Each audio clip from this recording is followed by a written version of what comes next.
Welcome to our channel.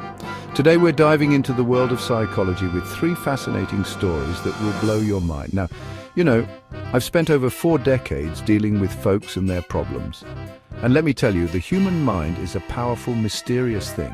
We do things that surprise us, that shock us, and sometimes things that just plain don't make sense.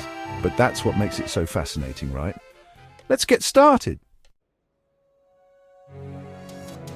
This first story is one of those that just makes you shake your head.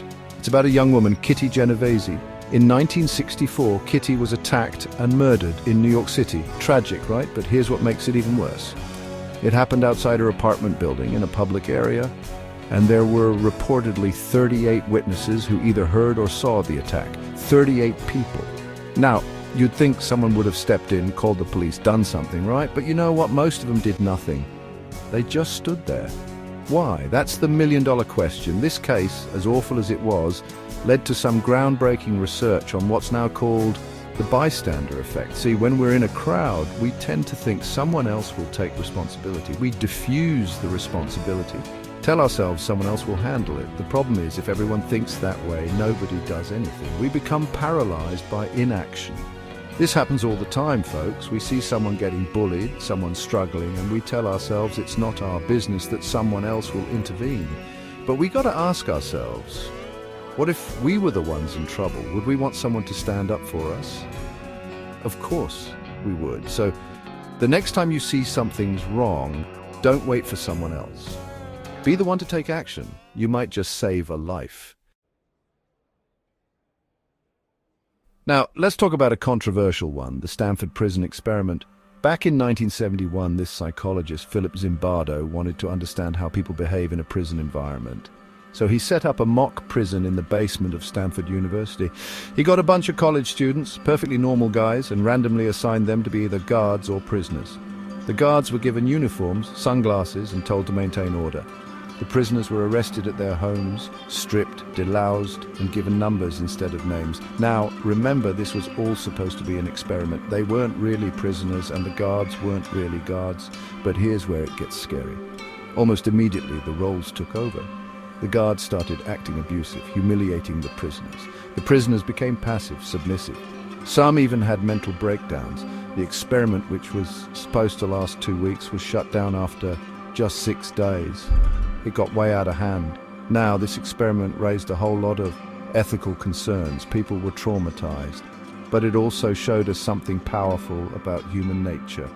It showed us that situations can exert a tremendous influence on our behavior. Put good people in a bad situation and they might just do bad things. It's a chilling thought, isn't it? It makes you wonder, what are we capable of under the right, or should I say, wrong circumstances? Chapter 3, Little Albert. Fear is learned? You ever wonder why you're afraid of something? Spiders, heights, clowns? Well, this next story might give you some insight. It's about an experiment called Little Albert. Back in 1920, this psychologist, John B. Watson, wanted to see if he could condition a fear response in a baby. So, he got this 9-month-old infant, Little Albert, and exposed him to a bunch of things. A white rat, a rabbit, a monkey, even burning newspapers. Little Albert was curious, but he wasn't afraid. Then came the conditioning. Every time they showed Little Albert the white rat, they'd make a loud, scary noise by striking a steel bar. Bang! Poor Little Albert, he'd get startled and cry. They did this over and over again until, guess what? Little Albert became terrified of the rat. He'd cry and crawl away even without the loud noise. But here's the kicker. Little Albert didn't just become afraid of the rat, he became afraid of anything white and fluffy. Rabbits, dogs, even Santa Claus. This is what we call classical conditioning. We learn to associate a neutral stimulus like the rat with something negative like the loud noise, and bam, we develop a fear.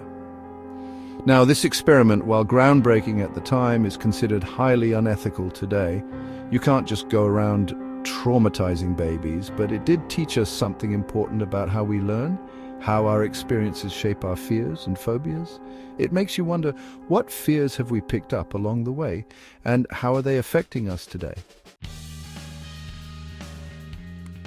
That's the show, folks. Thanks for watching. If you enjoyed these stories, don't forget to like, comment, and subscribe for more intriguing psychology content. We've only just scratched the surface of this fascinating subject. Remember, the human mind is a complex and often unpredictable thing. But by understanding these psychological principles, by learning from the mistakes of the past, we can gain a deeper understanding of ourselves and the world around us. And who knows, maybe we can even use this knowledge to make better choices, to live happier, healthier lives. See you next time!